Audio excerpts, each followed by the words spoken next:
Hey guys, welcome back. So I thought of some more hamster drama, and it involves the case for pet store hamsters. Okay, so in the ethical hamster world, purchasing a hamster from a pet store is very frowned upon, and you're often encouraged to try rescues first. So that's kind of, I've talked about it on this channel before.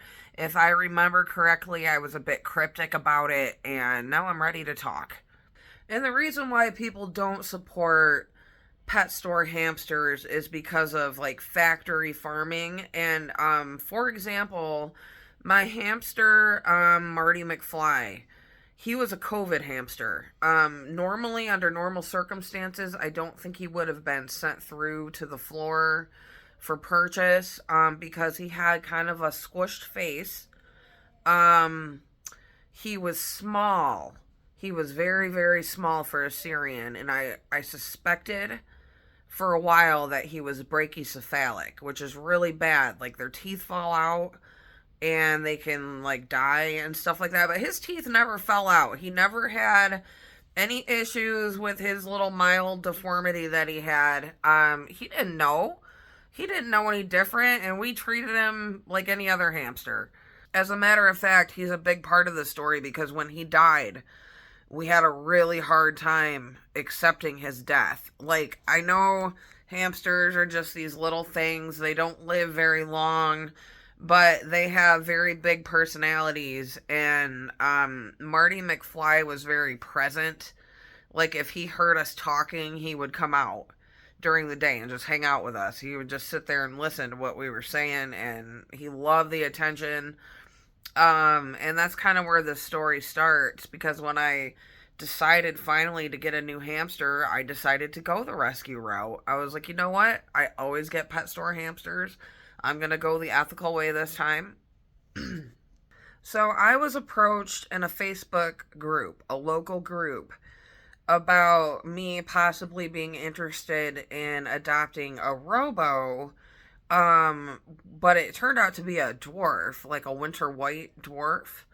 And I have never had a dwarf hamster, but I was like, yeah, okay, like I've got a tank, my hamster just passed away. I've got a 12-inch wheel and things like that. And I also come with credentials. I have a lot of experience with hamsters.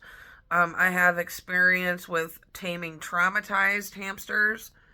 Um, and also I have vet references, but we'll get into that. So that's kind of how it started. And then we started communicating, okay, by text.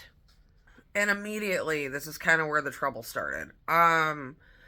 She asked me if I knew what sprays were, and then she sent me like, or she asked me if I had sprays. And then she sent me like a list of different sprays that you can give your hamsters. And I was just kind of like, okay. And then she sent me a list of hamster safe foods and herbs. So she was kind of like already sort of talking to me like I was new to hamsters and didn't know information. She wasn't really asking me, she was just assuming. And I think also what it came down to, guys, is that I had to prove myself over and over and over again that I was worthy of adopting this hamster. And it started to make me feel very depressed and down and sort of invaded in a way, and I guess we'll talk about that.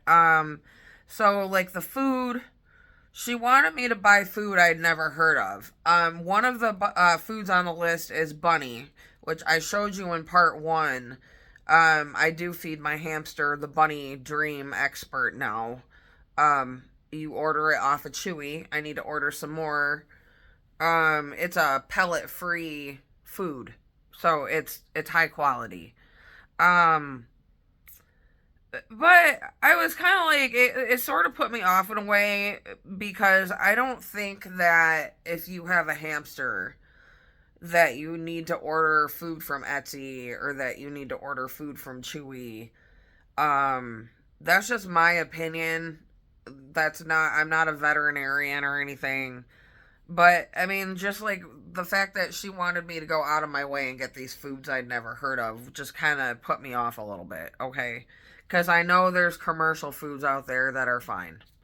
Okay, and like I want to talk about the enclosure. Now, I had a tank, a big tank, and she wanted me to buy a $200 plus Buka State cage.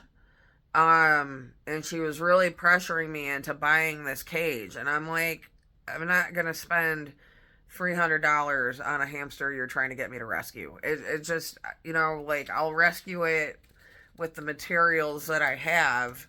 And honestly, I never even found out how much it was to rescue the hamster. I never asked because the price wasn't that important to me. And then to talk about my vet references, one time I adopted a hamster from PetSmart, and within a week it developed wet tail, and we were devastated, and I didn't want it to die at the pet store, so I took it to the vet and got it medicine, but it still died. Um, and then a second time, my two hamsters, Panda Bear and Cocoa Bear, had to go to the vet because they had mites, and they had to be treated for mites. And there's like a lot of misinformation about mites in the hamster community. I thought in my head that the mites came from the bedding, but the vet told me that mites need a host, so they had to have come from another animal, which I'm assuming was probably mice. Because my house was built in the 1800s and we get mice, unfortunately, in the wintertime. I don't think we'll have them really this year so much because we gutted the kitchen and sealed everything up, all the mouse holes. So I kept saying, man, when we had that mouse problem, I was like, we just need to gut this thing and freaking redo it. And thankfully we got to. Um, so I kind of proved that, when necessary, I do take my animals to the vet.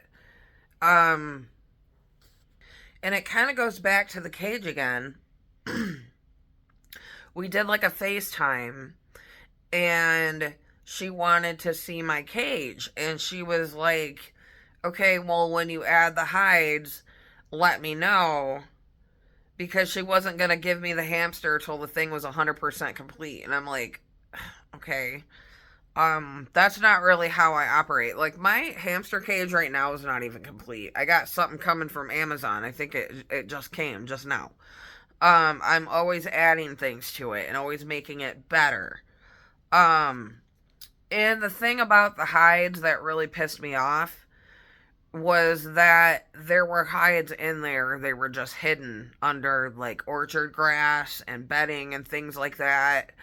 And I kind of made fun of her to my husband about it's like this mushroom house culture that exists within the hamster community. There's this like really expensive mushroom hideaway hut that you can get. It's ceramic. It is nice. I'm not dissing it as a bad hidey hut, but I think she kind of expected for me to have one of those in there because the majority of people, their hamster cages all kind of look the same. My hamster cage looks different than a lot of people. Um and I think she wasn't used to my style. And I felt like she was being a little invasive about it.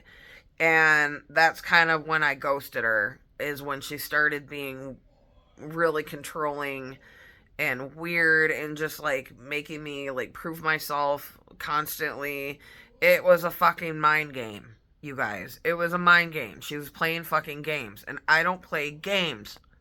And to top it off, she didn't even know much about hamsters at all. She told me it was a robo, and then when I showed a picture of it to my hamster group, they told me it was in fact like a winter white dwarf. So she wasn't correct on the species of hamster, and she had no people skills. And I worked in customer service for 20 years, so people skills are really important to me, and if you lack them, it pisses me off. So you know what? I went and bought a pet store hamster. And that hamster though was weird. We have not had luck with female hamsters. I never have. My first female hamster I had got a tumor on her bladder, and she died the day we were gonna have her put down. Um, and then we had Captain Janeway. She's the one that got wet tail. And then like this one, Dinah that we got, she like died like soon. So we were just like, oh my god. So definitely, I think female hamsters too are they're a little bit more demanding. Okay, males are docile and stuff like that. So that rescue lady just sort of like insulted my intelligence a couple of times and then treated me like I was like under suspicion, and it was weird and I didn't like it. So I have a really bad experience with a rescue dog too, that we had to put down. So I'm like, I don't know, like maybe if I go to the pound and rescue one, it would be okay. But really in the future here is what I'm gonna do is get a robo. They're these little teeny tiny hamsters. They're the smallest hamster in the world, and you don't really handle them so much. You just kind of watch them. Um, and then we're gonna put this hamster in a bigger tank. So, yeah, that's all I got, guys. Hamster drama. So, but it's all good. All right, guys, I'll talk to you later. Bye.